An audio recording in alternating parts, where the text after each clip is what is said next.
이완우 단편소설 연재 낭독. 아내의 걸음마. 하편.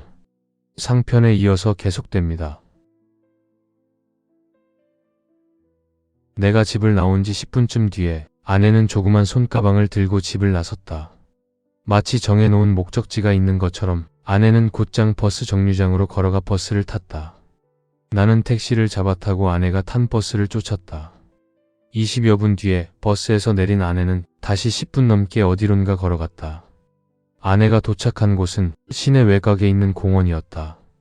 제법 오래돼 보이는 나무들이 우거진 공원은 오가는 사람 하나 없이 한적했다. 아내는 공원 구석 벤치에 자리를 잡았다.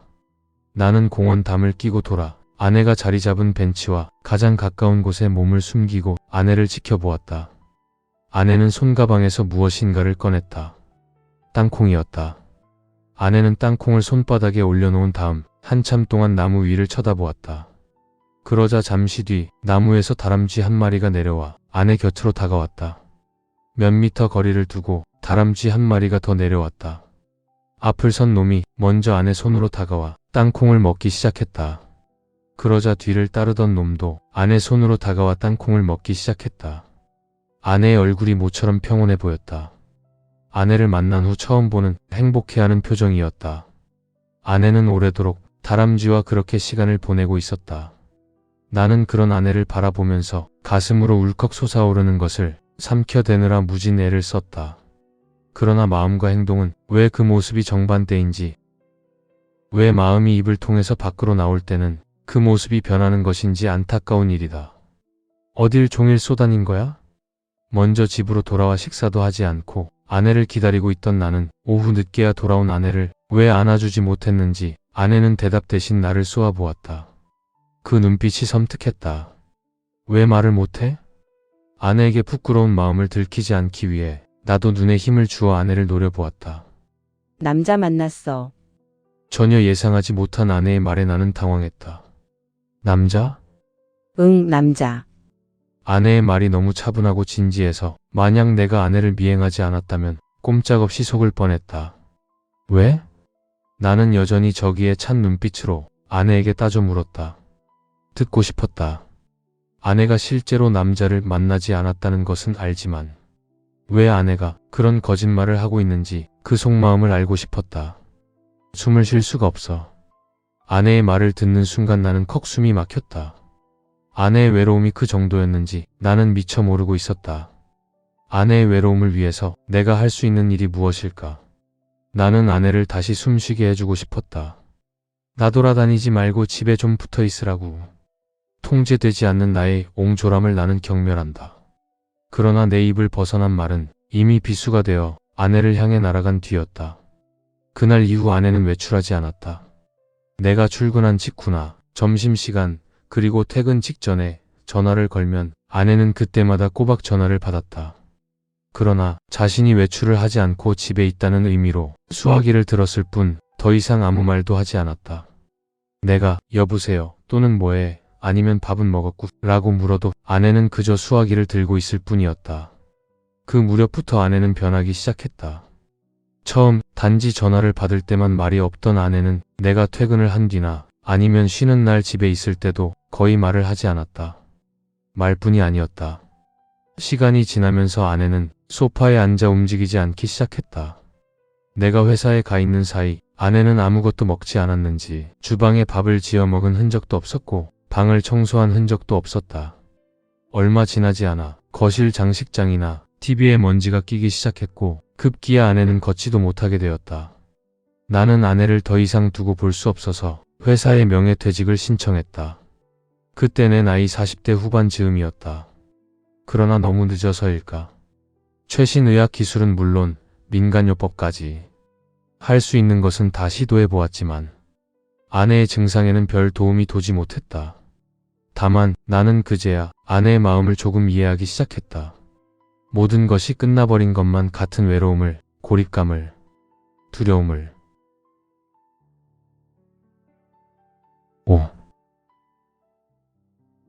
아내가 음음하는 기침 소리를 낸다. 이어서 바로 괴종시계가 12시 30분을 알리는 종을 친다. 나는 TV 쪽을 향해 모로 누워있는 아내를 안아 일으켰다.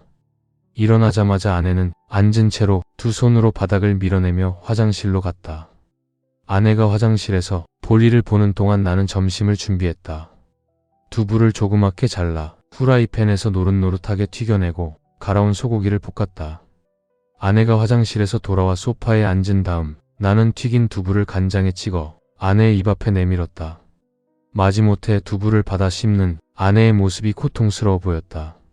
이것도 좀 먹어봐. 아내가 씹고 있던 두부를 힘겹게 삼킨 후 나는 갈아볶은 소고기를 입에 넣어주었다. 아, 아내가 입속에 들어간 갈아볶은 소고기를 뱉어냈다. 먹어봐. 그러다가 큰일 나. 아내는 대답 대신 고개를 가로저었다. 한번 먹어봐. 응? 나는 다시 갈아볶은 소고기를 아내의 입에 넣어주었다. 안 되겠어. 내 성의를 봐서 한참 동안 갈아볶은 소고기를 씹어보던 아내가 도저히 자신이 없다는 듯 다시 뱉어냈다. 아내는 또 몸살을 걱정하고 있는 것이다. 그럼 이거라도 더 먹어. 하는 수 없이 나는 튀긴 두부 몇 조각을 더 아내에게 먹인 다음 남은 두부와 갈아볶은 소고기에 밥을 얹어 끼니를 때웠다. 점심 식사를 마친 아내는 소파에 등을 기댄 채 눈을 감았다. 다행히 몸살이 온 것 같지는 않았다. 나는 에너지를 보충하고 있는 아내를 방해하지 않기 위해 살금 걸음으로 주방으로 가 설거지를 한 다음 아내 곁에 앉아 아내의 다음 행동을 기다렸다. 모자. 오후 1시다. 아내가 하루에 2번 하는 운동 시간 중 첫 번째 시간이다. 여지없이 아내가 기침 소리를 낸 후 곧 이어 괴종시계가 1시를 울린 직후이다. 나는 얼른 아내에게 모자를 씌워주었다. 소파에 등을 기대고 앉아있던 아내는 내가 모자를 씌워주자 바닥으로 내려앉아 손으로 바닥을 밀어 현관 앞으로 다가갔다. 그런 다음 아내는 신발을 신고는 주저앉은 상태로 현관문을 열고 밖으로 나갔다. 나는 아내를 따라가는 대신 베란다에 서서 아내가 나타날 아파트 출입구를 내려다보았다. 아마 바닥에 주저앉은 상태로 엘리베이터를 탔을 아내는 역시 앉은 상태로 아파트 출입구로 나왔다. 그런 상태로 아파트 출입구를 지나 인도 앞에 다다른 아내는 갑자기 주저앉은 상태에서 벌떡 일어섰다. 그러고는 마치 언제 그랬냐 싶게 꼿꼿하게 선 채로 아파트 담까지 이어져 있는 인도를 걷기 시작했다. 인도 끝까지 걸어간 아내는 다시 뒤를 돌아 출발점으로 되돌아왔다. 출발점으로 돌아온 아내는 잠시 바닥에 앉아 심호흡을 하더니 다시 조금 전처럼 인도를 걸었다. 아내의 걷기에도 규칙이 있다. 아내가 걸을 수 있는 것은 하루에 단 2번. 12시 30분부터 점심 식사를 한 후 잠시 휴식을 취한 다음 1시부터 30분간, 그리고 6시 30분부터 저녁 식사를 하고 잠시 휴식을 취한 다음 7시부터 30분간. 걷는 걸음의 횟수도 정해져 있다. 편도 50걸음 25m, 왕복 100걸음 50m. 한 번에 10번 왕복, 즉 1000걸음 500m. 아내가 그렇게 걷는 데는 역시 이유가 있다. 아파트 인도에는 길이 25cm짜리 보도블록 100장이 깔려 있다. 그러므로 아내는 보도블록 2장에 한 걸음씩 걷는 것이다. 아내가 하루에 걷는 시간은 총 1시간, 걷는 거리는 총 1000m이다. 아내는 걷기 규칙 역시 철저히 지킨다. 만약 그 규칙을 어기면 아내는 여지없이 몸살을 앓고는 했다. 아내의 걷기는 오직 아파트 출입구에서부터 아파트 담까지 인도에서만 가능하다. 아내는 걷기가 끝나는 지점에 오는 순간 다시 걷지 못하고 주저앉아 손으로 바닥을 밀면서 엘리베이터를 타고 집 안으로 들어오는 것이다. 나는 아내의 걷기 규칙의 근거를 알지 못한다. 걷기뿐 아니라 아내가 지키고 있는 모든 규칙의 근거는 오로지 아내의 머릿속에만 있을 뿐이다. 나는 아내가 스스로 만들어 놓은 규칙을 아내 스스로 깨트리게 하고 싶다. 아내가 스스로 만들어 놓은 규칙 속에 갇혀 사는 데는 나도 일조했으므로, 아니 모든 것은 내 책임이기도 하므로. 6. 한번 해보자. 오후 6시. TV를 향해 모로 누운 아내에게 말을 걸어보지만 아내는 대답이 없다. 오른손으로 얼굴을 감싼 채 소파 바닥으로 얼굴을 묻고 있는 아내의 표정을 정확하게 볼 수는 없지만 아마도 지금 아내는 잔뜩 인상을 찌푸린 채 못마땅한 표정을 짓고 있을 것이다. 아내는 아내대로 자신을 이해해 주지 않는 내가 미울 터이지만 나는 나대로 내 뜻에 전혀 협조할 생각이 없는 아내가 밉다. 거듭 말하지만 나는 아내의 행동은 이해하지 못하지만 아내의 마음은 이해한다. 다시 말하면 가로 세로를 맞추어 놓은 아내의 논리는 이해하지 못하지만 그런 논리를 만들 수밖에 없었던 아내의 상황은 이해한다는 말이다. 그러므로 나는 아내를 그냥 이대로 내버려 둘 수 없는 것이다. 어떻게 하든 아내를 아내의 논리 속에서 꺼내주어야 하는 것이 내가 할 의무라고 나는 생각한다. 오늘은 한 칸만 더 가보자. 딱 한 칸만 더. 아내는 여전히 미동도 하지 않고 누워있다. 나는 인내심의 한계를 느꼈다. 생각 같아서는 버럭 소리라도 지르고 강제로 데리고 나가 걷게 하고 싶다. 나도 해보고 싶어. 나는 깜짝 놀랐다. 그때까지 대답 한 번 제대로 하지 않던 아내가 여전히 얼굴을 묻은 채 해보고 싶다는 말을 한 것이다. 당신도 해보고 싶다고? 그래, 우리 한번 해보자. 나는 확답을 받아두기 위해 아내를 다그쳤다. 그러나 그것으로 끝이었다. 아내는 더 이상 아무 말도 하지 않았다. 몇 번 더 말을 걸어보다가 나도 그만 지쳐 소파에 기대앉아 눈을 감고 말았다. 밥 줘. 그러고 보니 어느새 6시 30분이다. 미리 아내의 저녁을 준비해 놨어야 하는데 마음이 급했다. 자칫하면 7시부터 걷기를 해야 하는 아내의 시간에 차질이 생길 수도 있다. 나는 서둘러 달걀을 풀어 전자레인지를 돌리고 두부도 몇 조각 튀겨 아내 앞에 내어놓았다. 이제 그만. 아내의 식사는 오늘도 변화가 없다. 이제 운동해야지. 나는 밥을 먹은 후 눈을 감은 채 소파 등받이에 기대어 앉아있는 아내에게 말했다. 아직 시간 안 됐잖아. 조금만 더 쉬고. 물론 나는 아직 아내의 시간이 되지 않았다는 사실을 모르고 있는 것은 아니었다. 아내의 변화를 유도하는 시도는 효과를 거두지 못했지만 그래도 한 가지는 성공했다. 아내의 말이 좀 더 길어졌다. 미리 준비해야지. 아내가 제법 말을 길게 했다는 사실에 흥분한 나는 또 서두르려고 한다. 아내를 설득하려면 인내심을 가지고 차분히 기다리며 스스로 할 수 있도록 유도해야 하건만. 우리는 서로 변했다. 감성적이던 아내와 논리적이던 나. 그러나 지금 나는 감정적으로 바뀌었고 아내는 이성적으로 바뀌었다. 아내가 음음하는 기침 소리를 낸다. 시간이 되었다는 의미이다. 곧이어 시계가 7시를 알리고 아내는 소파에서 내려와 바닥에 주저앉았다. 나도 일어서 아내를 따랐다. 손으로 바닥을 밀어 현관을 나서고 앉은 채로 엘리베이터를 타고 내려가 아파트 출입구를 지나 인도 앞에 다다른 아내는 심호흡을 했다. 당신은 할 수 있어. 나는 인도를 걷기 위해 막 일어선 아내의 등 뒤에다 고함을 지르듯 소리쳤다. 당신은 할 수 있다고. 나는 다시 한번 힘을 주어 아내에게 소리쳤다. 아내는 마치 내 말을 듣지 못한 것처럼 아무 반응 없이 25m 인도를 단숨에 걸어갔다가 되돌아오기를 반복했다. 이쪽으로 한 걸음만 더 걸어와봐. 걷기가 끝나자 아내는 인도가 시작되는 바닥에 주저앉았다. 못해. 생각해보지도 않고 기계적으로 대답하는 아내에게 또 슬그머니 화가 났지만 나는 억지로 참아냈다. 1000걸음을 걸은 사람은 1001걸음도 걸을 수 있어. 오늘은 딱 한 걸음만 더 걸어보자.